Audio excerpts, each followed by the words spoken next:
vou sugerir uma divisão para a gente ter duas visões. Uma coisa que eu tenho, embora seja advogada, eu acho uma coisa muito temerária, é a judicialização. O que é isso? Qualquer coisa vira ação, né? A pessoa não tem o discernimento de poder ter as provas para realmente... O direito tem que ser defendido, mas muitas coisas acontecem na prática, a gente vê por aí, que não teria necessidade de acontecer. Vou apresentar você para um vizinho aqui do meu condomínio. Depois a gente conversa, mas tudo bem. Mas tem, né? E a outra visão, a questão do problema dos passageiros não é uma coisa nova. Isso sempre ocorreu. Talvez por agora a gente ter até mais empresas aéreas, mais voos, a gente possa visualizar de uma proporção maior, e as redes sociais estão aí, que são rápidas, as informações, e a gente consiga ver que é muito volume maior, né, vamos dizer. Mas sempre aconteceu isso. É tanto que eu não gosto de ficar falando toda hora Varig, mas é a referência. Nós tínhamos um treinamento para passageiros ilícitos. Até o Reinaldo deve lembrar disso. E a Varig criou a primeira turma de direito aeronáutico, até eu participei na época, justamente com muitos problemas a bordo. E então a tripulação não sabia o que fazer, até onde podia agir, e a empresa aérea resolveu que precisava tomar uma atitude para poder orientar os tripulantes o que poderia ser feito, o que não poderia ser feito.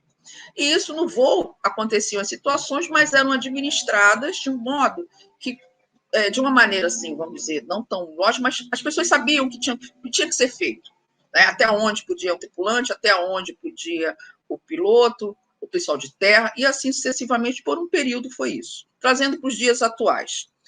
A questão da prevenção, da cultura da prevenção, né, é uma coisa muito importante, que não é adotado pela gente aqui no Brasil, não é da nossa cultura a prevenção. Então, se vocês verem, por exemplo, vamos dar um exemplo do que aconteceu há um tempo atrás, no balcão, um casal agredindo o pessoal de terra, e eles ali escutando aquilo, não tendo o que fazer. Num sistema como esse, o que pode acontecer para ser evitado? Primeiro, a legislação nestes casos precisam ser rígidas, precisam acontecer e realmente no intuito de punir, para que isso não vire uma rotina, primeiro fato. Segundo, a empresa ela precisa também ter uma assessoria jurídica da parte de direito aeronáutico para entender o que significa segurança jurídica se tiver alguma atitude e as consequências da omissão de não fazer nada. Por isso que muitas coisas acontecem, tomam uma proporção tão grande no judiciário, por uma coisa que poderia ter sido resolvida lá atrás. Nós não temos a cultura da prevenção. Nós esperamos acontecer e depois resolver. Então, especificamente, você vê a vulnerabilidade dos funcionários. Dá até pena, né? Porque a gente vê pessoas sendo agredidas ali e não acontece nada, não tem atitude. Porque eles sabem que se fizerem alguma atitude ali, partir, porque eles estão representando a empresa, se eles tiverem uma atitude ali, eles vão ter as consequências e provavelmente vão perder o emprego. Isso é uma coisa.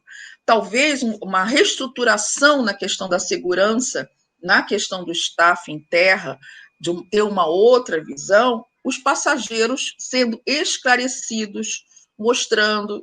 Eu fui há um tempo atrás na Noruega, e no aeroporto, com muita educação, eles vão falando as regras dos passageiros, o que pode e o que não pode ser feito, o que deve, sugerido a ser feito. Ou seja, isso é uma coisa que precisa ter, aqui a gente não tem isso. O passageiro acaba tomando uma força tão grande porque ele tem a certeza que se a empresa não vai fazer nada, os funcionários não vão fazer nada, ele vai procurar a justiça e vai fazer uma ação. Então, é um imbróglio que, assim, numa live a gente não vai definir, não vai solucionar, mas que a cultura da prevenção, a reestruturação, ter a questão do esclarecimento, que é segurança jurídica nas empresas. Muitas já estão trabalhando com isso, muitas já estão, mas ainda é muito lento. E os passageiros terem consciência e ciência das consequências dos seus atos. Não vejo outra solução. Isso é uma coisa que vem além dos valores morais, essa relação de consumo, ela precisava ser mais divulgada e esclarecida de deveres e obrigações. Fora isso, a princípio, assim, eu não vejo. eu vou aproveitar, eu estou até com um som de fundo aqui, ó, a cachorrada decidiu latir agora, exatamente quando... Mas vamos com esse barulho de fundo aqui, sem muito problema. Em outros países existe uma chamada blacklist, né? Sim. Aproveitando o que você falou de prevenção, né, que é uma coisa que a gente busca, né? Essa blacklist ela tem como um dos objetivos dela fazer com que esses passageiros que causam problemas a bordo e afetam a segurança do voo, que eles entrem nessa blacklist, eles não podem mais voar dentro daquelas companhias aéreas que têm acesso àquela blacklist e tal. E um caso que para mim ficou bem representado foi não vou lembrar o ano, mas aquele caso do Fokker 100, que um professor de química, se eu não me engano, explodiu com uma bomba, explodiu uma bomba a bordo, um passageiro inclusive faleceu nesse acidente, ele não. E ele continuou voando, né, nessa empresa outras vezes, comprando passagem, a empresa não podia fazer absolutamente nada para impedir essa venda, essa entrada do passageiro nas aeronaves. Aproveitando essa deixa, aproveitando esse contexto do que você falou e dessa realidade já existente em outros países da blacklist, como é que você vê, Delfina, a possibilidade de uma lista dessa, uma blacklist? Isso existe algum amparo jurídico que dê suporte a uma situação dessa? Há uma discussão no setor sobre isso? Enfim, existe algum parâmetro nesse contexto? Sim, na própria MP que a gente está falando, está sendo abordado isso.